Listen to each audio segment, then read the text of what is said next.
সময় একজন মুসলমান আর এক মুসলমানের জন্য ভালো ধারণা, সুধারণা রাখে।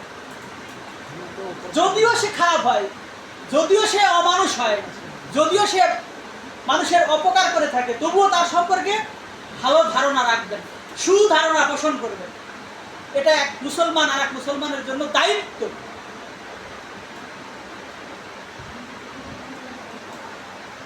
আবু হুরায়রা রাদিয়াল্লাহু তাআলা আনহু قال قال رسول الله صلى الله عليه وسلم من قام ঈমানা ওয়া ইহতিসাবা। আল্লাহ রাসূল সাল্লাল্লাহু আলাইহি সাল্লাম বলেন, আবু হুরায়রা রাদিয়াল্লাহু তাআলা আনহু তার বর্ণনাকারী, সহিহ মুসলিম কিতাবুল জানাজাতে পাবেন।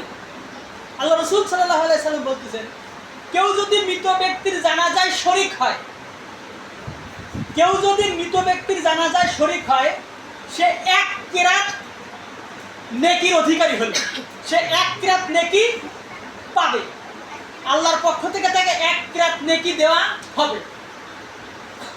আর যদি তার দাফন কাফন শেষ করে যদি আসে, তাহলে সে 2 কিরাত নেকি পাবে। কথাটা বুঝতে পারছেন? যদি সালাত শুধুমাত্র জানাজার সালাত আদায় করে, তাহলে 1 কিরাত নেকি পাবে। আর যদি মাটি দেওয়া পর্যন্ত অপেক্ষা করে, তাহলে কি পাবে? 2 কিরাত নেকি পাবে। কয় কিরাত? 2 কিরাত নেকি পাবে। এখন আমাদের দেশে আবার একটা এডিশন চালু হয়েছে যে ওই জানাজাত সালাত আদায় করার পরেই আবার দোয়া শুরু হয়েছে। ওই পর্যন্ত যাবে না। দেখেন না এগুলো? ওই কবর পর্যন্ত যাবে না, এখান থেকেই ও দোয়া শেষ করে ফিরে চলে যাবে। অথচ আল্লাহ রাসূল সাল্লাল্লাহু আলাইহি সাল্লাম বলতেছেন, এই যে ব্যক্তি মারা গেল, এখন ও খুব বিপদে, খুব পেরেশান, ওর জন্য তোমরা দোয়া করো। কখন? সালাতুল জানাজা, জানাজার সালাতে তোমরা তার জন্য দোয়া করো। সালাত কিসের, কোন সময় দোয়া করো তার জন্য? জানাজায়। জানাজার সালাত মানেই কি? দোয়া। আচ্ছা, জানাজার নামাজে কি কোনো আছে? ওই রুকু সেজদা আছে? হ্যাঁ। সবচেয়ে বড় দোয়া কি? সূরাতুল ফাতিহা, তাই না? যেটা সারা সালাত হয় না।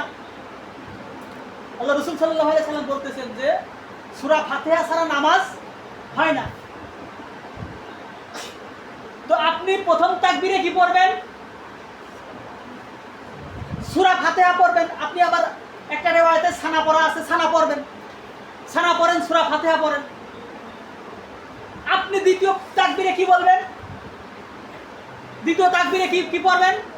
দরুদ পড়বেন। দেখেন, প্রথম তাকবীরে আপনি আল্লাহর প্রশংসা করলেন, দ্বিতীয় তাকবীরে রাসূলের জন্য দোয়া করলেন। এখন তৃতীয় তাকবীরে কি? মাইয়িতের জন্য দোয়া করবেন। তৃতীয় তাকবীরে কার জন্য দোয়া? মাইয়িতের জন্য দোয়া। এটা স্পেসিফিক খাস, শুধুমাত্র মাইয়িতের জন্য দোয়া করা। আল্লাহুম্মা গফির লিহাইয়িনা, প্রথম কথাটাই কি? আল্লাহ, আমরা যারা উপস্থিত হয়েছি, আমরা যারা জীবিত, তাদেরকে তুমি ক্ষমা করো। মাইয়িতিনা, আমরা যারা মারা গেছি তাদেরকে তুমি কি করো? ক্ষমা করো। আমরা যারা বড় তাদেরকে ক্ষমা করো, আমরা যারা ছোট আমাদেরকে ক্ষমা করো। আমরা যারা উপস্থিত এখানে হয়েছি তাদের ক্ষমা করো, যারা উপস্থিত হতে পারি নাই তাদের ক্ষমা করো। আল্লাহ, আমাদের যদি বাঁচায় রাখো তাহলে ইসলামের উপর বাঁচায় রাখো। যদি মৃত্যু দাও তাহলে কিসের উপর মৃত্যু দাও? ইসলামের উপরেই মৃত্যু দাও। আমাদের যদি তুমি বাঁচায় রাখো তাহলে ঈমানের উপর বাঁচায় রাখো। যদি মৃত্যু দাও তাহলে কিসের উপর মৃত্যু দিবা? ঈমানের উপরে মৃত্যু দিবা। আল্লাহুম্মা গফিরলি, এই যে এই দোয়াটা পড়লেন, আর দোয়া নাই? দোয়া তো আরো আছে। একটা দোয়া পড়ে আসসালামু আলাইকুম, আসসালামু আলাইকুম। এখন আবার আপনি দোয়া করতেছেন, হাত তুলে আবার দোয়া করা লাগবে। এখন দোয়া হয় নাই। আল্লাহ রাসূল যে দোয়া করতে বললো সেই দোয়াটা এখন হয় নাই। এখন আপনি আবার খাস আলাদা করে দোয়া করতেছেন। তাহলে কি এই নামাজের যে দোয়া, এটা ছোট করা হলো না? কি মনে হয় আপনাদের? আল্লাহ রাসূল বলতেছে তোমরা জানাজার সালাতে মাইয়িতের জন্য কি করো? দোয়া করো। তখন নামাজ শেষ করে আবার দোয়া করলেন, তাহলে কি এই দোয়াটা ছোট করা হলো না? মানে দোয়া ওইটা হয় নাই, না কি মনে হয়? কি মনে হচ্ছে দোয়া এটা করা হয় নাই?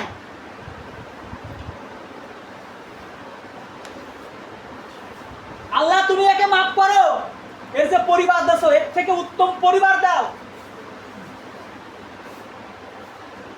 এর যে বাড়িতে ছিল তার থেকে সুন্দর বাড়ি দাও, এর কবর প্রশস্ত করে দাও, এর প্রশস্ত ঘর দাও। আল্লাহ তুমি একে ধুয়ে মুছিয়ে স্বচ্ছ পরিষ্কার করে ফেলাও, যেমন পরিষ্কার করা হয় সাদা কাপড় থেকে কি ময়লা। বরফ মিশ্রিত পানি দিয়ে একে ধুয়ে মুছে পরিষ্কার করে দাও। আর আমরা দোয়া করতেছি আমাদের মতো করে। আপনি দোয়া করেন, দোয়া করতে সমস্যা নাই, কিন্তু আপনি এটাকে ছোট করলেন কেন? আল্লাহ রাসূলের সুন্নাহকে ছোট করলেন কেন?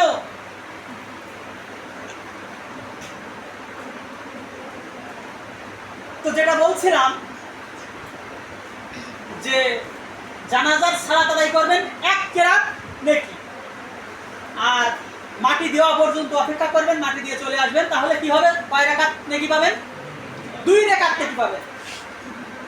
আল্লাহ রাসূল 2 কেরাত নেকি সেটা তো বুঝলাম না। ও তোমরা 2 কেরাত নেকি সেটা বোঝো নাই। 1 কেরাত সমান সমান উহুদ পাহাড়। 1 কেরাত সমান কোন পাহাড়? উহুদ পাহাড়। উহুদ পাহাড় এত বড় নেকি, জানাজার সালাত এত বড় নেকির কাজ।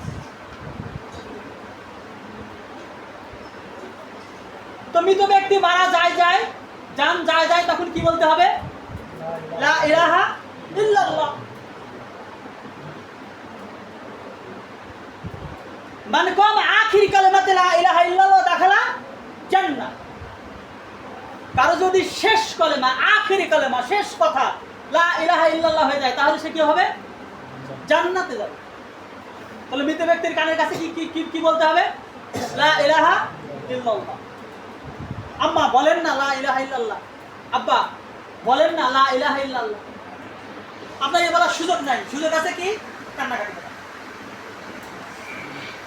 কোন সন্তান, কোন মেয়ে, কার কোন আত্মীয় তার মৃত্যু পথযাত্রী বাবার কাছে, ভাইয়ের কাছে, চাচার কাছে যায় বলেছে লা ইলাহা ইল্লাল্লাহ, অথচ বুকের সাথে তুলে নিয়ে আরে কান,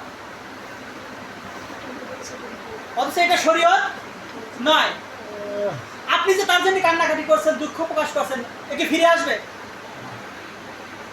আপনি কান্নাকাটি দুঃখ প্রকাশ করবেন না সেরকম কিন্তু আবার না, দুঃখ তো লাগবে, তাই না? আপনি তো ব্যথিত হবেনই, কিন্তু আপনি বুক চাপড়াচ্ছেন কেন? আপনি উচ্চ স্বরে লাউডলি চিৎকার করছেন কেন?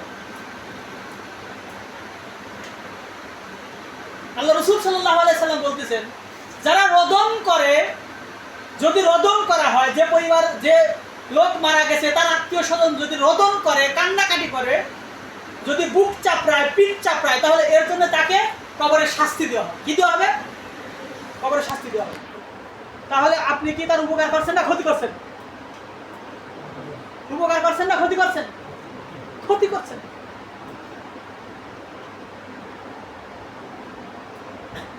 তো এইরকম কাজগুলো করবেন না। এখন মানুষ মারা গেল, মানুষ মারা যাওয়ার পরে দ্বিতীয় কাজটা কি? সাথে সাথে কি করা? চোখটা বন্ধ করে দেওয়া। চোখ কি? বন্ধ করে দেওয়া। তারপরের কাজ দ্রুত গোসল করানো। দ্রুত গোসল করানো। গোসল করানোর ক্ষেত্রে অজুর অঙ্গগুলো, ঠিক অজু যেভাবে করায়, অজুর অঙ্গগুলো সুন্দর করে ধোয়াই দেওয়া। অজুর অঙ্গগুলো আগে সুন্দর করে ধোয়াই দেওয়া। তারপরে বেজর সংখ্যায় তার গায়ের উপরে পানি ঢালা। 3, 5, 7, 9 আপনি যেরকম পারেন, যতক্ষণ পর্যন্ত পরিষ্কার করা হয়। কিন্তু লজ্জা স্থানে হাত দেওয়া যাবে না, কারণ লজ্জাই হচ্ছে ঈমান, আর ঈমানই হলো কি? জান্নাত। আল্লাহ রাসূল সাল্লাল্লাহু আলাইহি সাল্লাম বলেন, আল হায়া আল ঈমান, আল ঈমান ফিল জান্নাহ। লজ্জাই হচ্ছে ঈমান, আর ঈমানই হচ্ছে কি জান্নাত। তাহলে যে লোকটা জীবনে কোনোদিন লজ্জা স্থান কাউকে দেখাই নাই, লজ্জা স্থান ঢেকে রাখার বস্তু, আপনি সেখানে অত হাত টাত দিয়ে অত পরিষ্কার করার কিছু নাই। আচ্ছা, একটা মানুষ মনে করেন যে মারা গেছে, সে কখনো নামাজ কালাম পড়ে না, ইসলামী বিরোধী, ইসলাম বিরোধী কাজ করছে, ওর যতই ঘষেন আর যতই যা করেন, ওর এতে কোনো কল্যাণ আছে? হ্যাঁ, কল্যাণ আছে?